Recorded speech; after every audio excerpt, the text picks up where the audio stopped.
Bienvenido, mi querido ser fantástico. Me alegra tenerte de regreso. Han pasado varias semanas, pero no creas que te perderás de mí.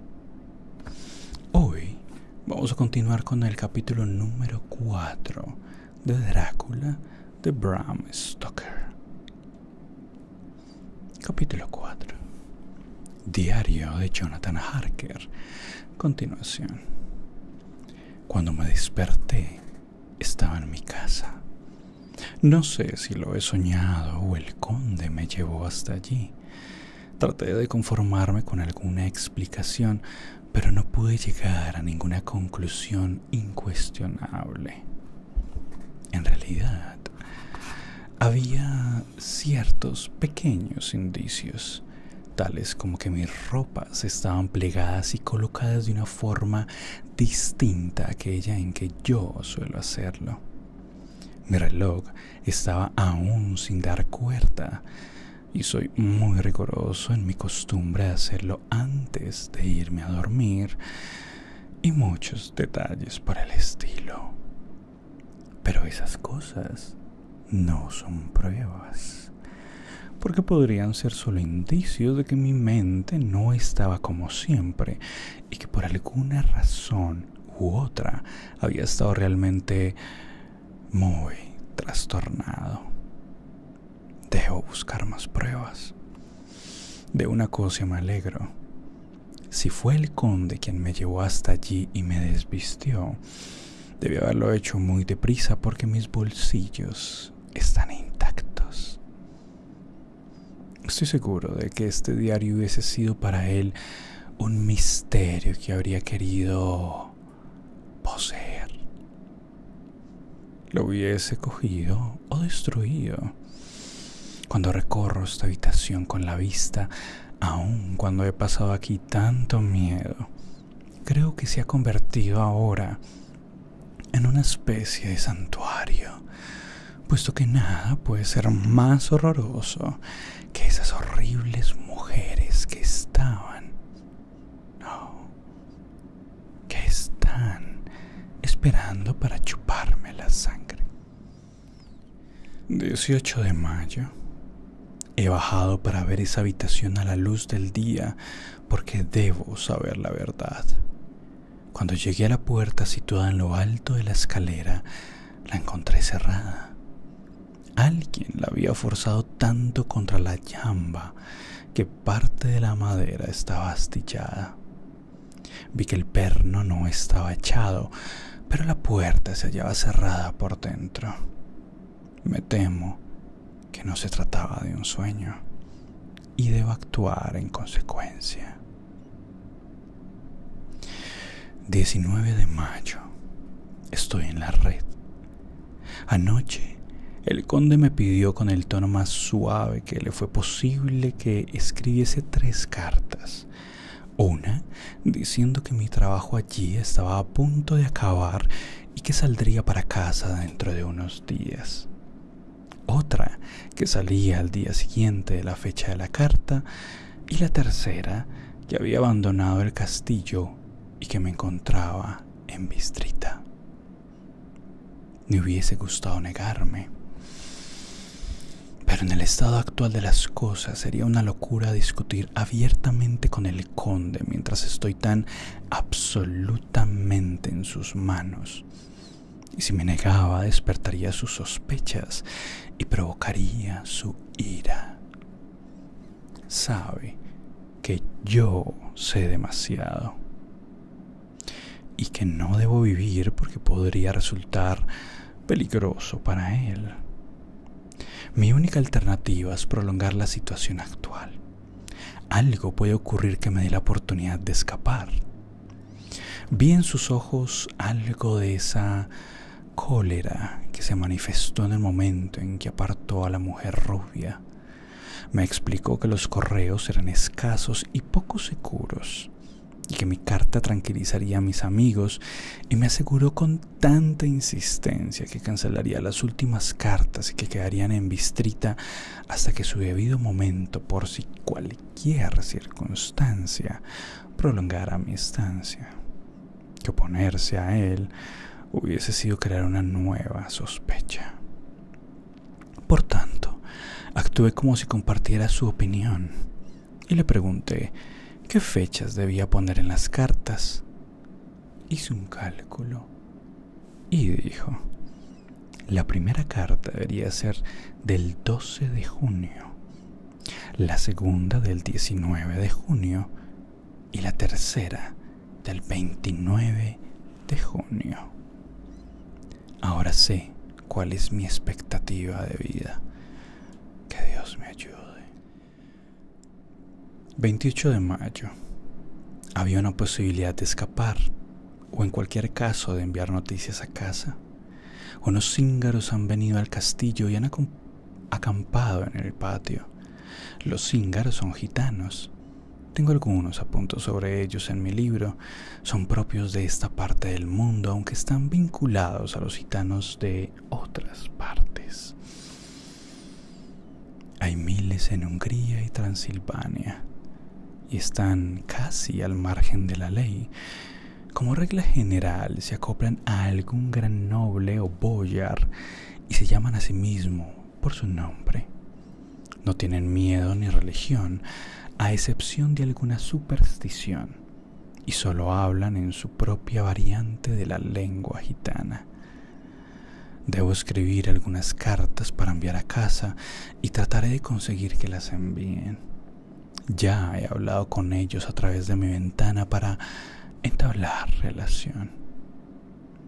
Se quitaron el sombrero e hicieron una inclinación de cortesía y muchas señas que, desde luego, no comprendí mejor de lo que comprendo su lengua hablada. He escrito las cartas, la de Mina en taquigrafía, y al señor Hawkins solo le pido que se comunique con ella. A Mina le expliqué mi situación, pero sin contar los horrores que tal vez sean solo conjeturas. Si le contara honestamente todo lo que sucede, la intranquilizaría y la asustaría enormemente. Si las cartas no llegan a destino, en cualquier caso, el conde no conocerá mi secreto, ni sabrá cuánto sé. Les he dado las cartas, las he tirado a través de las barras de mi ventana con una moneda de oro. E hice los signos que pude para explicarles que las despacharan en el correo. El hombre que las cogió las apretó contra su corazón y se inclinó. Y luego las puso en su gorra. Esto es todo lo que yo podía hacer. Regresé sigilosamente a mi estudio y comencé a leer. Como el conde no venía, he escrito aquí, en mi diario: el conde ha venido.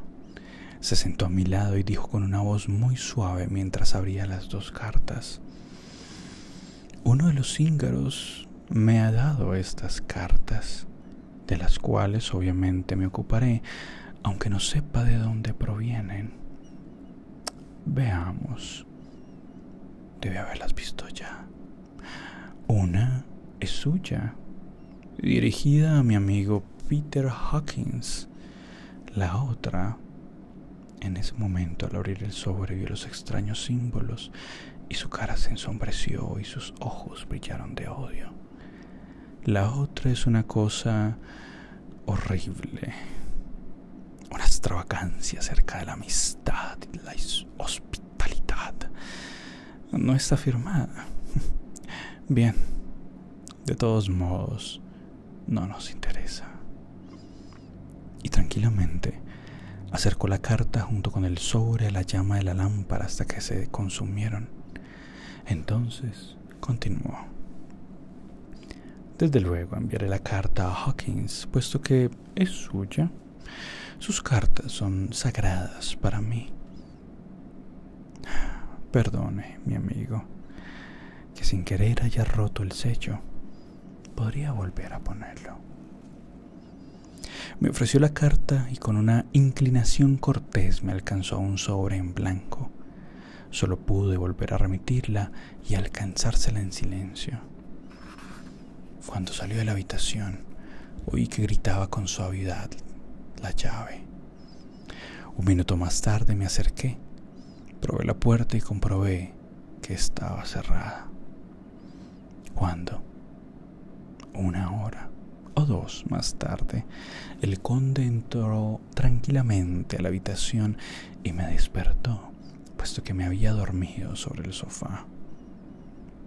Se mostró muy cortés y amable, y al ver que me había dormido, dijo: ¿Está cansado, mi amigo? Váyase a la cama, allí descansará mejor. No tendré el placer de conversar con usted esta noche porque tengo mucho trabajo, pero le ruego que duerma. Pasé a mi dormitorio y me acosté. Y aunque parezca raro, dormí sin soñar. La desesperación tiene sus propios momentos de calma. 31 de mayo. Esta mañana, cuando me desperté, pensé sacar papel y sobres de mi maleta y tenerlos en mi bolsillo por si se me presentaba alguna oportunidad de escribir. Pero tuve otra sorpresa, otro susto. No había ni un solo pedacito de papel, ni estaban allí mis notas ni mis apuntes sobre el ferrocarril y mi viaje, y ni mi carta de crédito. De hecho, todo lo que podría serme útil una vez que saliese del castillo. Me senté a meditar un momento y entonces se me ocurrió algo. Busqué en mi baúl de viaje y en el guardarropa donde había colocado mi ropa. No encontré ni rastro del traje con el que había viajado, ni de mi abrigo, ni de mi manta por ninguna parte. Esto parecía responder a un nuevo plan de mi malvado anfitrión. 17 de junio. Esta mañana, mientras estaba sentado en el borde de la cama, devanándome los sesos, oí el chasquido del látigo y el azote de los caballos y su relinchar al reunirse en el pasaje de piedra más allá del patio. Con alegría fui corriendo hasta la ventana y vi entrar 2 grandes Lederwagons, cada uno llevado por 8 enérgicos caballos, y a la cabeza de ellos un eslovaco con un amplio sombrero, un gran cinturón salpicado de clavos, una sucia piel de carnero y unas botas altas. También llevaban sus largas varas en la mano. Corrí hacia la puerta e intenté descender para unirme a ellos en el salón principal, pensando que se habría abierto para ellos. Otra sorpresa, mi puerta estaba cerrada por fuera. Entonces corrí hacia la ventana y les grité. Me miraron como tontos y me señalaron justo cuando el hetman de los cíngaros salió, y al verlo señalar a mi ventana, dijo algo de lo que se rieron. Por tanto, ningún esfuerzo, ningún grito lastimoso o súplica agonizante haría que me mirasen. Se marcharon resueltamente. Los Lederwagons contenían grandes cajones cuadrados con asas de cuerda gruesa.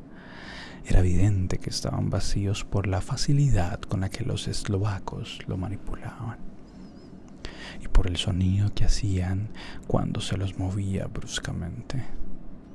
Una vez que estuvieron todos descargados y colocados en una gran pila en un rincón del patio, los cíngaros dieron algunas monedas a los eslovacos, que estos escupieron para que les diera suerte. Luego se colocaron perezosamente a la cabeza de sus respectivos caballos, y poco después oí cómo el chasquido de sus látigos desaparecía a la distancia. 24 de junio, antes del amanecer. Anoche, el conde me dejó temprano y se encerró en su habitación. En cuanto me atreví, subí corriendo por la escalera de caracol y miré hacia la puerta, hacia afuera por la ventana que se abría hacia el sur. Pensé en buscar al conde para averiguar qué era lo que sucedía. Los cíngaros estaban alojados en alguna parte del castillo y hacían algún trabajo. Lo sabía porque oía todo el tiempo un sonido lejano y sordo, como de picos y palas. Y fuese lo que fuese, debía ser para algún despiadado y malvado fin. Había estado allí poco menos de media hora cuando vi algo que salía por la ventana del conde. Me eché hacia atrás, observé con atención y vi que era él. Fue una nueva conmoción para mí descubrir que llevaba puesto mi traje de viaje y que de su hombro colgaba el terrible saco que las mujeres se habían llevado. No había dudas de lo que perseguía y tampoco en qué papel desempeñaban mis ropas. Este es entonces su nuevo y malvado plan: hacer que los demás crean haberme visto y de este modo dejar pruebas de que he andado por la ciudad o por los pueblos despachando mis propias cartas para que se me atribuya cualquier maldad que él cometa. Me enfurece que esto pueda continuar, y mientras sigo aquí encerrado como un verdadero prisionero, pero sin la protección de las leyes que son al menos el derecho y el consuelo de un criminal. Pensé en quedarme esperando a que el conde regresase, y estuve sentado junto a la ventana durante un largo rato. Entonces comencé a notar unas extrañas y pequeñas manchas que flotaban en los rayos de la luz de la luna. Eran como minúsculas partículas de polvo que se arremolinaban y se agrupaban como en una nebulosa. Las miré con ánimo tranquilizador y una cierta calma se apoderó de mí. Me incliné hacia atrás en la abertura del muro para lograr una posición más confortable, de modo que pudiese disfrutar más plenamente de aquel juego aéreo. Algo me hizo sacudir. Un débil y lastimoso aullido de perro que llevaba desde lejos, de algún sitio allá abajo en el valle que no estaba al alcance de mi vista, parecía sonar cada vez más fuerte en mis oídos. Y las minúsculas partículas flotaban en el polvo y adoptaban nuevas formas al compás del sonido, como si bailaran en la luz de la luna. Sentí que luchaba para despertar a algún llamado del instinto. Sí, mi propia alma luchaba y mis sensibilidades, algo adormecidas, se esforzaban por responder al llamado. Me estaba quedando hipnotizado. El polvo bailaba cada vez más deprisa y los rayos de luna parecían temblar al pasar a mi lado en dirección a la masa semioscura que se encontraba más abajo. Se agrupaban más y más y más hasta que parecían adoptar débiles formas fantasmagóricas. Entonces me sobresalté y esto me despertó. Recobré plenamente mis sentidos y huí de allí gritando. Las formas fantasmagóricas que se materializaban gradualmente en los rayos de la luna eran de las 3 misteriosas mujeres a quienes estaba destinado. Me fui corriendo y me sentí algo más seguro en mi habitación, donde no llegaba la luz de la luna y donde la lámpara daba una luz brillante. Un par de horas más tarde, oí en la habitación del conde algo que sonaba como un gemido agudo que se ahogaba rápidamente. Luego hubo un silencio, un profundo y horrible silencio que me heló la sangre. Con el corazón palpitante corrí hacia la puerta y comprobé que estaba encerrado en mi prisión. No podía hacer nada y simplemente me eché a llorar. Me senté y oí un ruido en el patio, el llanto agonizante de una mujer. Corrí hasta la ventana, la abrí y me asomé entre los barrotes. Realmente había una mujer con el cabello despeinado y con las manos en el corazón, como agotada de cansancio por haber corrido mucho. Estaba reclinada en una de las esquinas de la puerta de acceso. Cuando vi mi cara en la ventana, se abalanzó hacia adelante y me gritó con una voz cargada de amenaza: «¡Monstruo! ¡Devuélveme a mi hijo!». cayó de rodillas y levantando las manos gritó las mismas palabras con un tono desgarrador. Luego comenzó a tirarse el cabello y a golpearse en el pecho y se abandonó a la violencia de sus extravagantes emociones.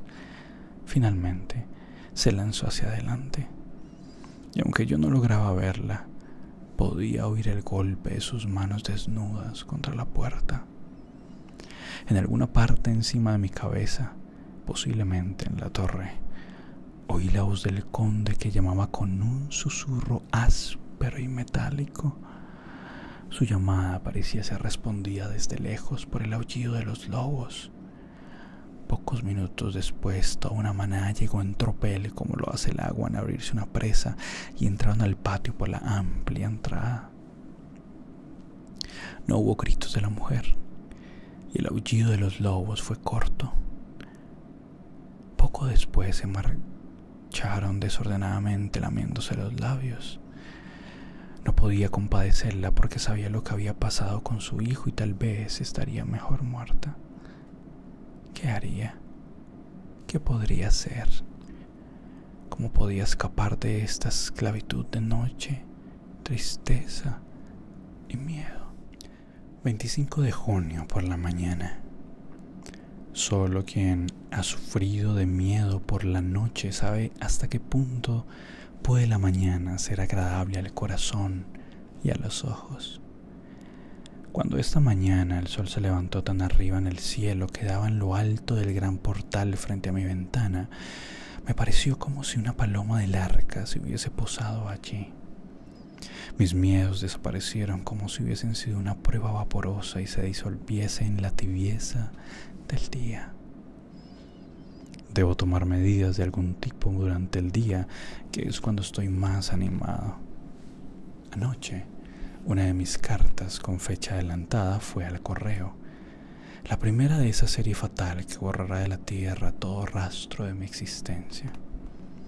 No debo pensar en ello. Debo actuar. Siempre había sido por la noche cuando me había sentido atormentado o amenazado y en cierto modo en peligro o con miedo. No he visto a un halcón de la luz del día. ¿Podrá ser que durmiera mientras los demás están despiertos y que esté despierto mientras los demás duermen? Si pudiese entrar en su habitación, pero es imposible. La puerta siempre está cerrada y no hay forma de entrar. Sí, hay una forma, si me atrevo a utilizarla. Si él lo hace, ¿por qué no puedo hacer lo otro? Lo he visto arrastrándose desde su ventana. ¿Por qué no imitarlo para entrar por su ventana? Era una posibilidad desesperada, pero mi necesidad es más desesperada aún. Me arriesgaré. En el peor de los casos, solo me moriría. La muerte de un hombre no es la de un becerro, y el más allá aún puede estar abierto para mí. Dios, ayúdame en esta tarea. Si no lo consigo, adiós, Mina. Adiós, mi fiel amigo y segundo padre. Adiós a todo. Y de nuevo, adiós, Mina. El mismo día más tarde, he hecho el esfuerzo y con la ayuda de Dios he entrado en su habitación. Debo contar todos los detalles por orden.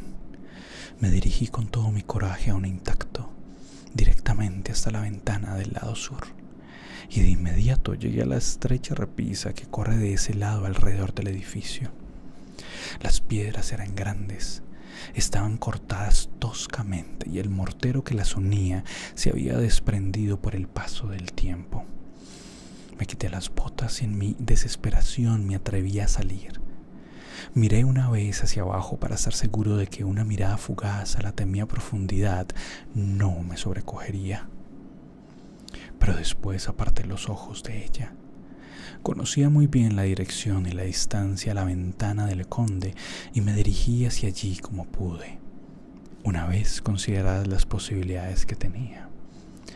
No me sentía mareado, Supongo que por la excitación que tenía y el tiempo transcurrido hasta que llegué al alféizar de su ventana y comencé a tratar de abrirla. Ay, me pareció ridículo. Estaba muy agitado. Sin embargo, cuando curvé el cuerpo y deslicé los pies hacia adelante a través de la ventana, entonces recorrí la habitación con la mirada buscando al conde. Me sorprendió y alegró hacer un descubrimiento. La habitación estaba vacía.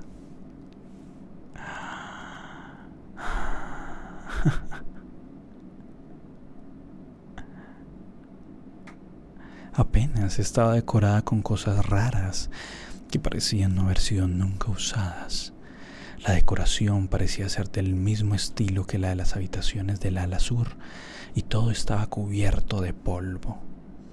Busqué la llave, pero no estaba en la cerradura y no pude encontrarla por ninguna parte. Lo único que encontré fue una gran pila de monedas de oro en un rincón. Oro de todo tipo. Dinero romano, británico, austriaco, húngaro, griego y turco. Todo cubierto de una película de polvo, como si hubiese estado allí en el suelo durante mucho tiempo. Ninguna de las monedas que vi tenía menos de 300 años de antigüedad. También había cadenas, adornos y algunas joyas, pero todo era muy antiguo y estaba manchado por el paso del tiempo. En un rincón de la habitación había una puerta pesada. Intenté abrirla, puesto que si no encontraba la llave de la habitación o la de la puerta que daba hacia el exterior, que era mi objetivo principal, todos mis esfuerzos serían en vano. Estaba abierta y llevaba por un pasaje de piedra a un tramo de escalera de caracol muy empinada. Descendí con mucho cuidado, puesto que estaba muy oscuro y solo iluminado por las aberturas de la pesada mampostería. En la base había un pasaje oscuro que parecía un túnel por el que llegaba un olor fétido y empalagoso, como el de tierra antigua recién removida. Mientras avanzaba por el pasaje, el olor se hacía más insoportable. Finalmente empujé la pesada puerta que estaba entreabierta y me encontré con una antigua y ruinosa capilla que, evidentemente, había sido utilizada como cementerio. El techo estaba roto y en dos sitios había escaleras que llevaban a las criptas. El suelo acababa de ser escarbado y la tierra se había colocado dentro de grandes cajones de madera que, estaba claro, eran los que había traído los eslovacos. No había nadie por allí y busqué cualquier otra salida, pero no había ninguna. Entonces recorrí cada pulgada de suelo para que no se me escapara nada. Bajé a las criptas a donde llevaba una luz tan débil que atemorizó mi alma. Entré en dos de ellas, pero no vi nada excepto los fragmentos de viejos ataúdes y montones de tierra. En el tercero, sin embargo, hice un descubrimiento. Allí, dentro de uno de los grandes cajones, que eran 50 en total, sobre un montón de tierra recién removida, yacía el conde. Estaba muerto o dormía. No podría decirlo, porque sus ojos estaban abiertos y lucían fríos, pero sin la vidriosidad de la muerte. Las mejillas tenían la tibieza de la vida a pesar de toda su palidez, y los labios estaban más rojos que nunca, pero no había signos de movimiento, ni pulso, ni respiración, ni latidos de su corazón. Me incliné sobre él y traté de encontrar signos de vida, pero fue en vano. Era imposible que hubiese estado allí durante mucho tiempo, porque el olor a tierra se hubiese ido en pocas horas. Junto al cajón estaba la tapa, que tenía agujeros por todas partes. Pensé que tal vez el conde llevaría las llaves encima. Me acerqué a buscarlas y vi que sus ojos, a pesar de estar muertos, tenían odio en la mirada, aun cuando no podían ser conscientes de mi presencia. Me asusté y salí apresuradamente de allí. Luego abandoné la habitación por la ventana y volví a subir gateando por el muro del castillo. Al volver a mi dormitorio me eché jadeante sobre la cama y traté de pensar. 29 de junio. Hoy es el día en el cual feché mi última carta y el conde ha tomado medidas para demostrar que es auténtica, puesto que volvió a verlo salir del castillo por la misma ventana y con mis ropas. Mientras viajaba por el muro como una lagartija, me hubiese gustado tener una pistola o alguna otra arma para destruirlo, pero me temo que ninguna arma en manos de un hombre puede tener algún efecto sobre él. No me atreví a quedarme esperando su regreso porque temía encontrarme con aquellas extrañas hermanas. Volví a la biblioteca y leí allí hasta que me quedé dormido. Me despertó el conde, que me miraba con extrema seriedad y dijo: mañana, amigo mío, nos separaremos. Usted vuelve a su hermosa Inglaterra y yo tengo un trabajo que hacer, el cual puede acabar de un modo tal que nunca nos volvamos a encontrar. Ya he despachado su carta. Mañana no estaré aquí, pero todo estará dispuesto para su viaje. Por la mañana vendrán los cíngaros, que tienen algunos trabajos que hacer, y también algunos eslovacos. Una vez que se hayan ido, mi coche vendrá a buscarlo y lo llevará al paso de Borgo para que tome la diligencia que va a Bukovina a Bistrita. Mas espero volver a verlo en el castillo Drácula. Desconfiaba de él y decidí indagar en su sinceridad. ¿Sinceridad? Parece una profanación de la palabra escribirla en relación en este monstruo. De modo que le pregunté directamente: ¿por qué no puedo irme esta noche? Porque, estimado caballero, mi cochero y mis caballos han salido a hacer un recado. Pero a mí me gusta andar, quisiera irme ahora mismo. Sonrió con una sonrisa tan tranquila y tierna y diabólica que supe que había alguna trampa detrás de ella. ¿Y su equipaje?, preguntó. No me importa. Puedo enviar a alguien a buscarlo en otro momento. El conde se puso en pie y dijo con una cortesía dulce que me hizo frotar los ojos por lo real que parecía: ustedes los ingleses tienen un dicho que me llega al corazón, porque su espíritu es el que rige a nuestros boyar. Da la bienvenida a quien llega y despide deprisa al huésped que se marcha. Venga conmigo, mi querido y joven amigo. No se quedará ni una hora en mi casa en contra de su voluntad, aunque me resulte triste su partida, y también el hecho de que la desee tan repentinamente. Venga.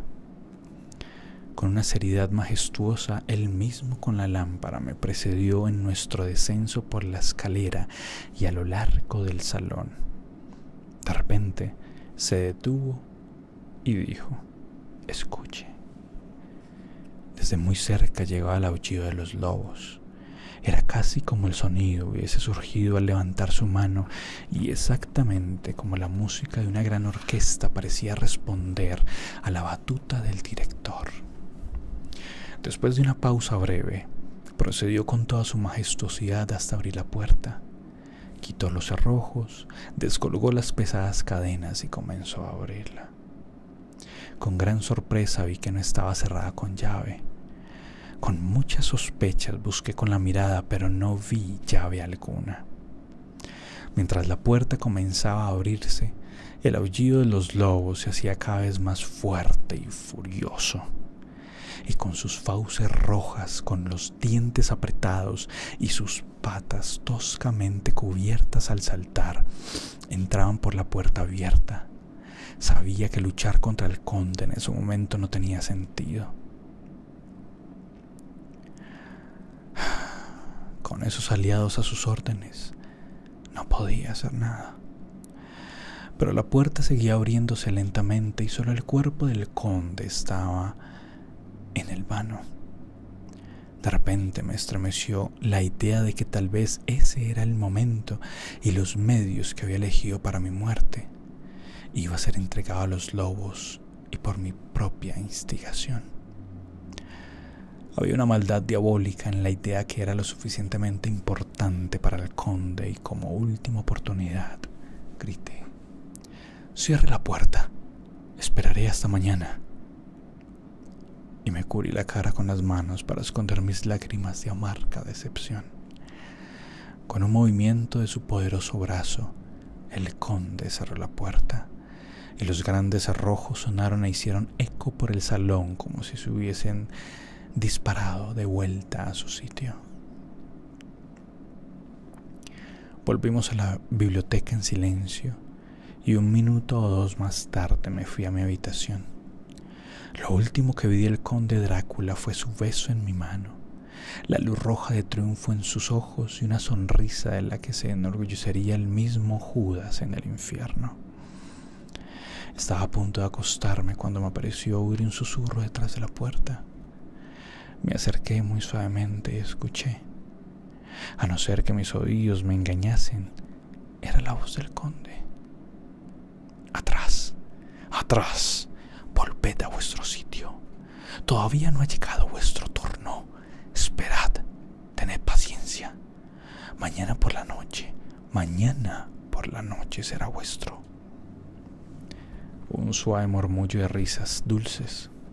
Furioso abrí la puerta y vi a las 3 terribles mujeres relamiéndose los labios. Cuando me vieron, se unieron en una carcajada horrible y desaparecieron. Volví a mi habitación y caí de rodillas. Tan cerca estoy del final. Mañana, Señor, ayúdanos a mí y a quienes me quieren. 30 de junio, por la mañana. Estas pueden ser las últimas palabras que escribo en este diario. Dormí hasta casi el amanecer y cuando me desperté me puse de rodillas, porque decidí que debía estar listo por si la muerte venía a buscarme. Finalmente, sentí un cambio sutil en el aire y supe que la mañana había llegado. Entonces vino el bienvenido canto del gallo y sentí que estaba a salvo. Con el corazón contento abrí la puerta y corrí escalera abajo hasta el salón. Había visto que la puerta estaba sin llave y ahora podía escapar. Con las manos temblando por la ansiedad, descolgué las pesadas cadenas y quité los cerrojos, pero la puerta no se movía. La desesperación se apoderó de mí. Empujé la puerta y la golpeé hasta que, maciza como era, hizo un ruido metálico en sus bisagras. Pude ver cómo el cerrojo se movía. El conde la había cerrado después de que yo me marchase. Entonces sentí un deseo incontenible de obtener la llave a cualquier precio y decidí en ese momento y allí escalar otra vez el muro y llegar hasta la habitación del conde. Podía matarme, pero ahora la muerte parecía el mejor de los males. Sin perder el tiempo, corrí escalera arriba hacia la ventana del ala este. Bajé gateando el muro como antes y me introduje en la habitación del conde. Estaba vacía, pero no esperaba otra cosa. No encontré la llave por ninguna parte, pero el montón de oro estaba aún allí. Atravesé la puerta del rincón y bajé por la escalera de caracol. Luego recorrí el oscuro pasaje hasta la vieja capilla. Ahora sabía bien dónde encontrar al monstruo que buscaba. El gran cajón estaba en el mismo sitio, junto al muro. Mas la tapa estaba puesta, no ajustada, pero con los clavos listos para ser clavados. Sabía que debía buscar la llave en el cuerpo, de modo que levanté la tapa y la coloqué contra el muro. Y luego vi algo que llenó de horror mi alma. Allí, estaba el conde. Pero parecía como si su juventud se hubiese renovado en parte, porque sus cabellos blancos y su bigote habían cambiado de color a un oscuro gris hierro. Las mejillas estaban más llenas y por debajo de su piel blanca parecía asomar un rojo rubí. La boca era más roja que nunca, porque sobre los labios había gotas de sangre roja que emanaban por las comisuras y corrían sobre la mejilla y el cuello. Incluso los profundos y encendidos ojos parecían estar incrustados en la carne hinchada, porque sus párpados y sus bolsas estaban inflamados. Simplemente aquella criatura parecía estar hinchada de sangre. Yacía como una asquerosa sanguijuela exhausta después de haberse llenado. Me estremecí al inclinarme para tocar su cuerpo y sentí repugnancia con el contacto, pero debía buscar la llave o estaba perdido. Esa misma noche mi propio cuerpo podía convertirse en un banquete de la misma forma para aquellas 3 horrorosas mujeres. Tanteé todo el cuerpo, pero no encontré signos de la llave. Entonces me detuve y miré al conde. Había una sonrisa burlona en su cara hinchada que pensé que me volvería loco. ¿Era este el ser que yo estaba ayudando a trasladarse a Londres? Tal vez durante los próximos siglos saciaría su codicia de sangre con sus millones de habitantes, y donde, engordando a costa de los indefensos, crearía un nuevo y cada vez más amplio círculo de semidemonios. Solo pensarlo me volvía loco. Me invadió un terrible deseo de destruir a este monstruo. No había ninguna arma letal a mi alcance, pero cogí una pala que los trabajadores habían utilizado para llenar las cajas. La alcé a lo alto y la lancé violentamente con el borde hacia abajo sobre la odiosa cara. Pero al hacerlo, la cabeza se volvió y los ojos me miraron con todo el brillo de una horrorosa iguana. Al ver esto casi me paralizó, y la pala giró en mi mano y rebotó en la cara, simplemente haciendo un profundo tajo sobre la frente. La pala cayó en mis manos sobre el cajón y al quitarla, la hoja dio en el borde de la tapa, que cayó y escondió este objeto horrible de mi vista. La última visión que tuve fue su cara hinchada y manchada de sangre y fija con una sonrisa burlona de malicia que se hubiese ganado su lugar en el infierno. Pensé cuál debía ser mi próximo paso, pero mi cerebro parecía arder y me quedé inmóvil sintiendo que la desesperación crecía en mí. Mientras tanto, escuché una canción gitana que llegaba desde lejos, con voces alegres que se hacían cada vez más cercanas, y junto con la canción llegaba el sonido de las pesadas ruedas al rodar y el chasquido de los látigos. Llegaban los cíngaros y los eslovacos de quienes me había hablado el conde. Después de una última búsqueda alrededor del cajón que contenía el vil cuerpo, salí corriendo de aquel sitio y regresé a la habitación del conde. Decidí a huir en el momento en que se abriese la puerta. Escuché con atención y oí abajo el sonido de la llave al girar en la cerradura y el movimiento de la pesada puerta al abrirse. Debía de haber algún otro medio de entrar, o alguien tenía una llave de alguna de las puertas cerradas. Entonces llegó el sonido de muchos pasos que desapareció en algún pasillo que enviaba un sonoro eco. Me volví y corrí para abajo otra vez en dirección a la cripta, donde podría encontrar la otra entrada. Pero en ese momento parecía venir una violenta racha de viento y sopló sobre la puerta de la escalera de caracol con tal fuerza que hizo que toda la tierra de los dinteles se volase. Cuando corrí para abrir la puerta, comprobé que estaba cerrada y era inútil intentar abrirla. Otra vez estaba prisionero y la red letal se cerraba en torno a mí cada vez más cerca. Mientras escribo esto, se oye venir desde el pasillo de abajo un sonido de muchos pasos y el retumbar de objetos pesados al colocarlos en el suelo. Sin duda son los cajones, con su carga de tierra. Hay martilleo. Alguien cierra el cajón. Ahora oigo unos pasos pesados que andan otra vez por el salón, seguidos de otros más ligeros. Se cierra la puerta y las cadenas suenan. Se oye girar la llave en la cerradura.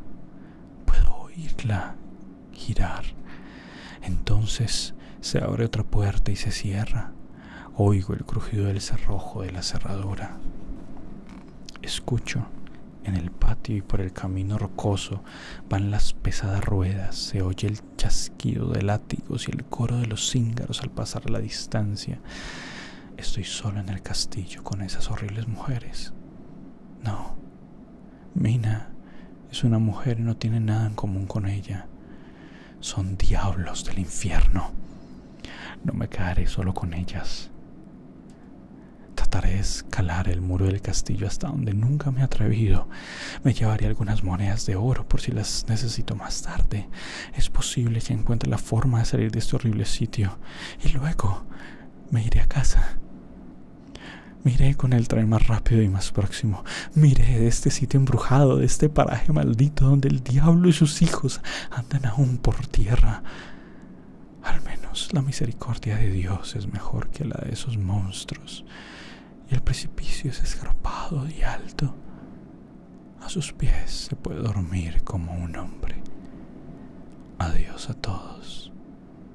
Mina. Fin del capítulo número 4 de Drácula de Bram Stoker. Qué triste final para el señor Harker. Qué triste destino. El conteo de días, de horas y la desesperación final. Pero este es solo el inicio de la historia. Aún hay mucho que conocer. Así que nos veremos en el próximo video. Pero no antes, agradecerle a todos los miembros del canal. Muchas gracias por todo su apoyo y hacer esto posible. Nos veremos en un próximo video.